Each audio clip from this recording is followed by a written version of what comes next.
नमस्कार, आप सभी का न्यूज़ अड्डा इंडिया पे स्वागत है। मैं अनीता चौधरी और आज बात करेंगे। बहुत सोचने के बाद मुझे लगा कि आखिर भारत में हुए इस बयान को लेकर के ये जो मिडिल ईस्ट इस्लामिक कंट्रीज़ हैं वो इतनी एक्टिव क्यों हो गई। हालांकि बांग्लादेश ने कहा है कि ये भारत का अंदरूनी मामला है और भारत इससे निपटे, जो हालिया बयान आए हैं बांग्लादेश के। लेकिन बाकी देश क्यों इतने अग्रेसिव हो गए, और ख़ासकर हम कतर की बात करें तो क्यों इतना मुखर हो गया। ये समझने की ज़रूरत है कि नुपुर शर्मा के बयान पर सऊदी अरब और यूएई में से ज़्यादा मुखर क्यों कतर हो गया। आखिर क्या बात है। भारत के दुश्मनों के साथ क्या वो गठजोड़ कर रहा है और एक नई रणनीति, एक नया जो स्ट्रिंग है वो तैयार किया जा रहा है। क्या तुर्की पाकिस्तान के साथ उसकी नज़दीकियाँ जो हैं उसको बोलने पे विवश कर रही हैं, जहर उगलने पे विवश कर रही हैं, और क्या है इनसाइड स्टोरी, ये समझने की कोशिश करते हैं। अमेरिका के शीर्ष ऊर्जा सलाहकार ने भारत को बहुत अधिक रूसी तेल नहीं खरीदने की सलाह दी थी और कहा था कि मॉस्को का राजस्व अब युद्ध से पहले की तुलना में अधिक है। ऐसा क्यों है। मोहम्मद पैगंबर पर टिप्पणी के बाद तेल उत्पादक 6 बड़े खाड़ी देशों और पड़ोसियों के बयान बीते कुछ दिनों से चर्चा में हैं। Bahrain, Iran, Iraq, UAE, Saudi Arab, Malaysia समेत कई देशों ने इस मसले पर भारत सरकार के सामने अपनी आपत्ति जाहिर की है। सबसे अहम बात यह है कि इस मसले पे पहला रिएक्शन कतर का था, जिसकी सख्त आपत्ति जताते हुए भारत सरकार से माफ़ी मांगने को कहा था और वहाँ के हाई कमीशन को, एम्बेसडर को भी बोला था, उनको तलब किया था। ऐसे में भला सवाल यह उठता है कि सऊदी अरब जैसे देशों में से ज़्यादा तीखा और फौरी रिएक्शन कतर ने क्यों दिया। दरअसल इसकी इनसाइड स्टोरी भारत के सऊदी अरब और यूएई के साथ तेज़ी से मजबूत होते रिश्ते में है।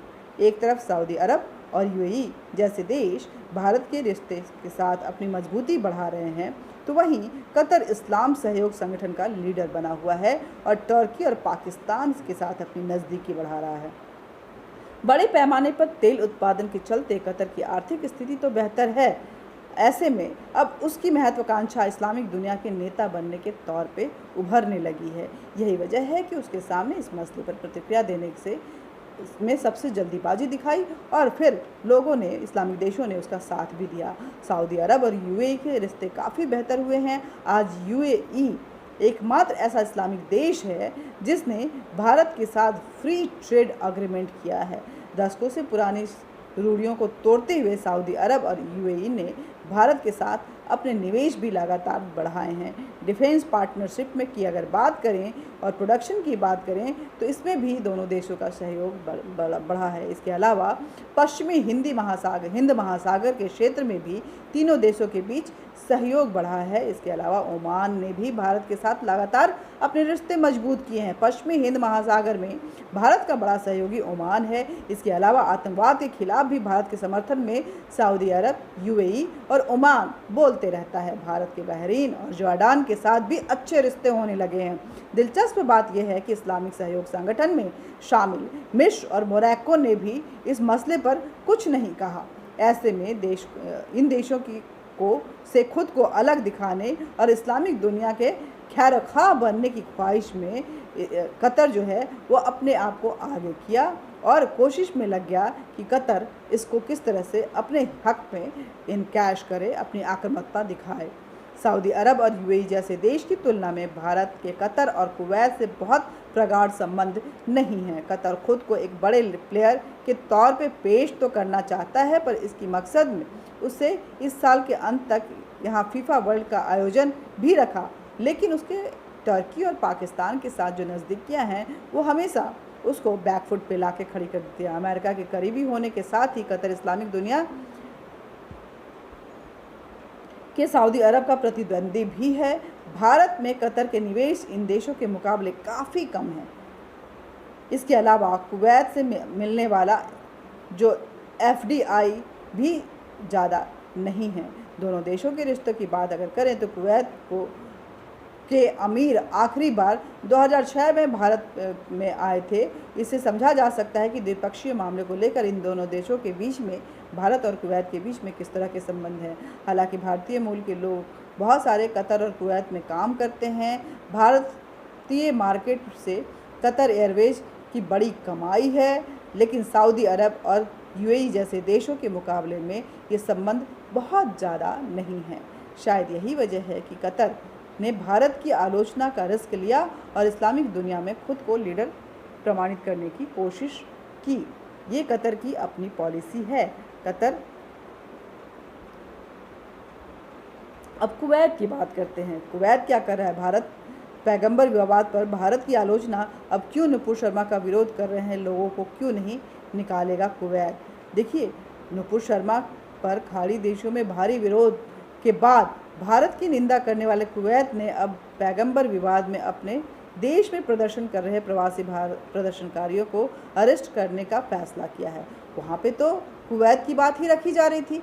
कुवैत भारत से माफ़ी चाहता था और भारतीय मुसलमान कुवैत का साथ देते हुए प्रदर्शन कर रहे थे, लेकिन कुवैत को ये बात नहीं भा रहा है और उन्हें अरेस्ट करना चाहता है। उनके अरेस्ट करने के फरमान भी जारी हो चुके हैं। कुवैत ने कहा है कि पैगंबर को लेकर के नुपुर शर्मा के खिलाफ प्रदर्शन करने वाले प्रदर्शनकारियों को निकालने जा रहा है, वो देश निकाला दे देगा। कुवैत में रहने का उनको कोई अधिकार नहीं। कुवैत का कहना है कि प्रदर्शनकारियों ने प्रदर्शन करके देश के कानूनों और नियमों का उल्लंघन किया है, अवहेलना की है।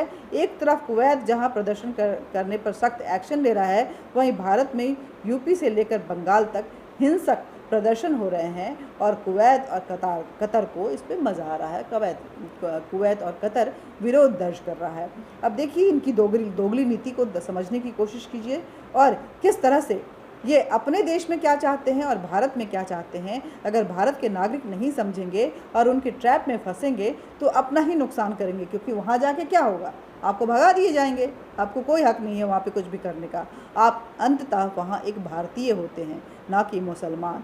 भारत में उपद्रवियों के खिलाफ सरकार जो है एक्शन और विरोध कर रहे लोगों पे जो है कार्रवाई करने में जहां सोच समझ के कदम उठा रही है, वहीं कुवैत में उन्हें देश निकाला की बात कही जा रही है। और जो रिपोर्ट्स आ रही है उसके मुताबिक कुवैत के कानून के मुताबिक कुवैत में बड़ी संख्या में भारतीय और पाकिस्तानी काम करते हैं और प्रवासियों का कुवैत में प्रदर्शन करना पूरी तरह से बैन है। अब लो कर लो प्रदर्शन। भारत में जो फ्रीडम भारतीय मुसलमान को भारत में है, वो शायद इस विश्व के किसी भी देश में नहीं मिलेगा। इस बात को अगर भारतीय मुसलमान नहीं समझते हैं तो ये उनके लिए अफसोस की बात है। वो चाहे इस देश को कितनी भी गालियाँ दे लो, लेकिन खुलकर ज़िंदगी जीते हैं, जैसी मर्जी वैसी ज़िंदगी जीते हैं। कोई उनको कुछ नहीं कर सकता है। कोई हिजाब पहनना चाहता है तो उसकी मनाही नहीं है, लेकिन अगर कोई हिजाब नहीं पहनना चाहता तो उसका परिवार वाला भी उसको ज़बरदस्ती हिजाब नहीं पहना सकता।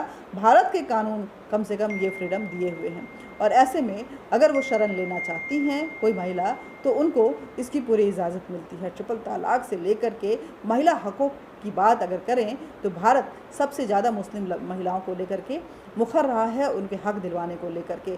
भारत हमेशा यही चाहता रहा है कि मुस्लिम समुदाय जो है वो एक प्रोग्रेसिव सोसाइटी के तौर पे बाहर निकले। उनके बच्चे मदरसों की ट्रेनिंग में वो जो आतंकी ट्रेनिंग दी जाती है, कट्टरपंथी वाली ट्रेनिंग दी जाती है, उससे हटकर वो नॉर्मल स्कूलों में पढ़ाई करना शुरू करें और देश के विकास में अपनी अहम भूमिका निभाएं। एक प्रोग्रेसिव माइंड के साथ, वो खुले दिमाग के साथ इस दुनिया की रेस में कदम से कदम मिलाकर चलने को तैयार हैं। लेकिन क्या हो रहा है? आप कुवैत में जाके, कतर में जाके मुसलमान बन के कुछ अगर प्रदर्शन करना चाहते हैं तो वहाँ से देश निकाला दे दिए जाएंगे। यहाँ आपको देश निकाला नहीं दिया जा रहा है, लेकिन वहाँ से दे दिया जा रहा है। जिसके लिए आप हंगामे खड़े कर रहे हैं वही आपके अपने नहीं है। आपका अपना कौन है ये समझने की ज़रूरत है। कुवैत डिपोर्टेशन सेंटर भी बनाना शुरू कर दिया है और वहाँ इन लोगों को जमा करके सीधे भारत भेज देगा। अब वो जिसके बाद वो कभी कुवैत नहीं जा सकेंगे। ये देखिए, कुवैत में प्रशासन ने कहा है कि इस कार्रवाई के ज़रिए एक उदाहरण पेश करना चाहता है ताकि भविष्य में कोई भी प्रवासी जो काम करने आए वो इस तरह की गलती ना करें, कानून को अपने हाथ में ना लें। कुवैत की सरकार ने अपने नागरिकों के खिलाफ भी एक्शन ले सकती है कि इस प्रदर्शन में अगर वो शामिल हुए तो उनको भी इसका भुगतान करना पड़ सकता है। शाही परिवार का भारत के साथ ऐतिहासिक संबंध रहा है। कोरोना की लहर के दौरान कुवैत ने भारत को बड़े पैमाने पर मेडिकल ऑक्सीजन सप्लाई की थी, तो वहीं भारत ने वैक्सीन की सप्लाई की थी कुवैत को। कुवैत ने नुपुर शर्मा के बयान पर भारत में अपने विरोध पहले ही दर्ज करवा चुका है और इसको लेकर के भारत सरकार से माफ़ी मांगने की बात भी कही गई है। नुपुर शर्मा के भारत सरकार ने नुपुर शर्मा के बयानों को खारिज कर दिया था और बताया था कि जिन लोगों ने ये टिप्पणी की थी उसके खिलाफ कठोर कार्रवाई की जा चुकी है। भारत ने यह भी कहा कि कुछ लोग भारत कुवैत के संबंधों में दरार डालना चाहते हैं। कुवैत और भारत दोनों को इससे बचना चाहिए। और भारतीय राजदूत ने कहा था कि बीजेपी के निलंबित प्रवक्ताओं का भारत की सरकार के साथ जो है वो कोई संबंध नहीं है। भारत की सरकार उनके राय से इत्तेफाक नहीं रखती है। जय हिंद, जय भारत। ये इंटरनेशनल पॉलिटिक्स को समझने और समझाने की एक कोशिश थी कि जो कतर और कुवैत भारत सरकार से पैगंबर को लेकर माफ़ी मांगने को कह रहा है, वही कुवैत और कतर भारतीय मुसलमानों का नहीं है। अगर वो अपनी मर्ज़ी से कुछ करना चाहते हैं वहाँ पे ये समझ कर कि वो मुसलमान हैं, कतर और कुवैत में एक इस्लामिक देश में हैं और उनको इस तरह की छूट मिली हुई है, तो उसका क्या खामियाजा भुगतना पड़ सकता है वो खुद ही समझ ले। जय हिंद, जय भारत। मिलते रहेंगे और बातचीत का ये सिलसिला भी जारी रहेगा हमारे आपके बीच में। ज़रूरी है कि आप हमारे वीडियो को ज़्यादा से ज़्यादा शेयर करें ताकि इस तरह की बातें जो इनसाइड स्टोरी है वो लोगों तक पहुंच सकें।